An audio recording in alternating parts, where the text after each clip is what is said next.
For the last 40 years, most of Portland's suburban growth followed a very predictable pattern.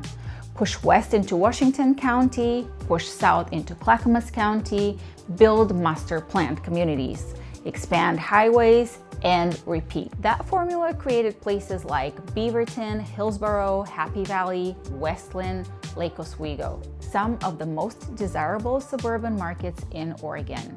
But that era is starting to change. And that's not because Portland ran out of land. In today's video, I am breaking down how Portland's growth model is shifting, which areas are positioned to benefit, which areas may stabilize, and what that means for you right now.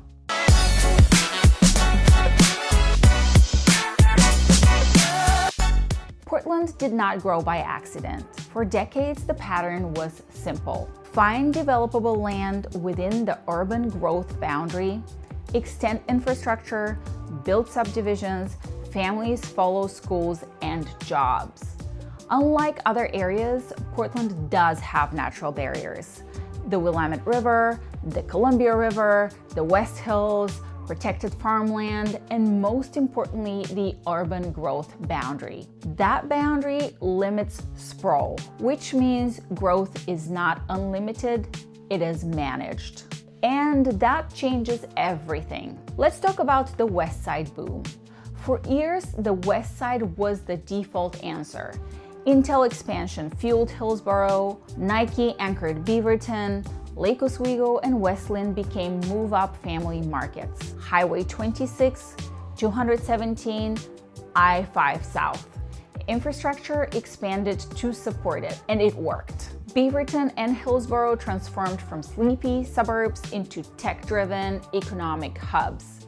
Happy Valley followed a similar trajectory on the southeast side. Farmland turned into master-planned communities with strong schools and steady demand.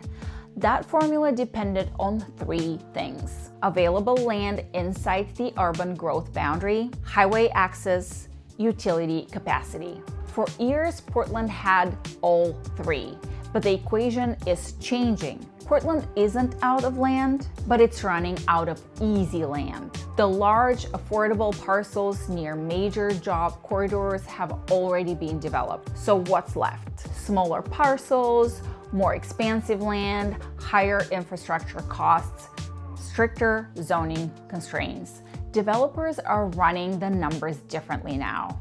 The 400,000 new construction home in prime suburban corridors, much harder to find. In West Linn, Lake Oswego, and even parts of Beaverton, entry pricing has shifted up significantly over the past decade.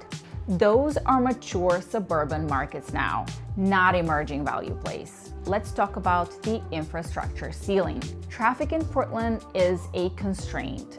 Bridges create choke points. I-5, 217, 205, 26 congestion relief projects are happening, but they are not frontier expansion projects. They are maintenance projects, and buyers are hitting that commute ceiling. Most families are not willing to drive 60 to 90 minutes daily just to save $75,000 on a home. Unlike other areas, Portland's geography forces growth to be strategic and not infinite. So where is growth going?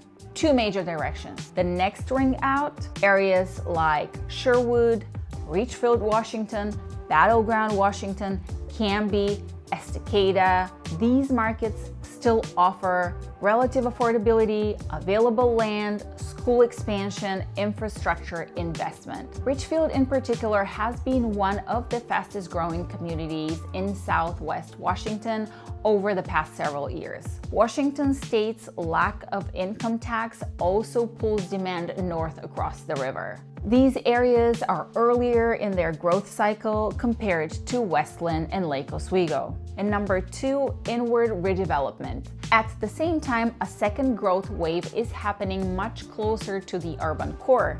Developers are realizing something very important. In many cases, it's now more cost-effective to buy an older home in inner Southeast, North Portland, or Northeast Portland, tear it down, and build new. Land value is becoming more important than structure value. Neighborhoods like Alberta Division, Mississippi, Montevilla, St. John's are seeing continued redevelopment pressure. Higher density zoning changes are allowing more infill housing. This is not sprawl growth, this is vertical growth, and that is a fundamental shift. Now let's talk about mature markets versus emerging markets. West Linn, Lake Oswego, Happy Valley, Beaverton, these are established, stable markets. They're not disappearing, but the explosive appreciation phase is less likely than during early tech expansion cycles.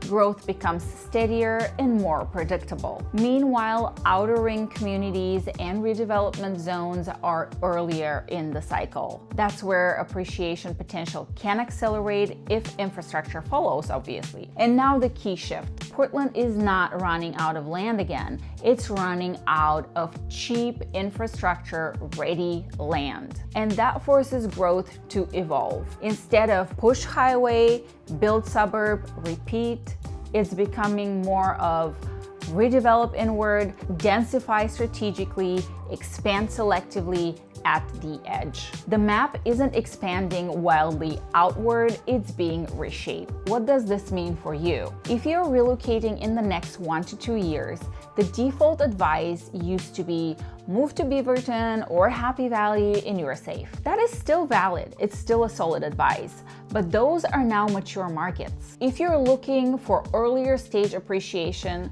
look at emerging outer communities or redevelopment corridors. If you prioritize stability, schools, and predictability, established suburbs remain very strong. And if you already own in Portland, your equity story depends on where you are. Mature suburb is stable long-term growth, emerging corridor, earlier growth cycle upside, inner redevelopment, land-driven appreciation potential. The growth pattern that shaped the last 30 years is not the same one shaping the next 30.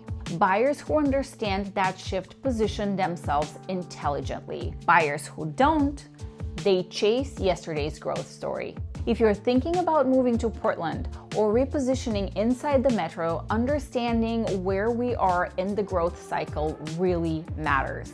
Tell me your timeline, commute tolerance, school priorities, budget, and I will help you identify whether you should be looking in mature suburbs or an emerging corridor or redevelopment zone. Portland's map is shifting, and the buyers who understand it early win.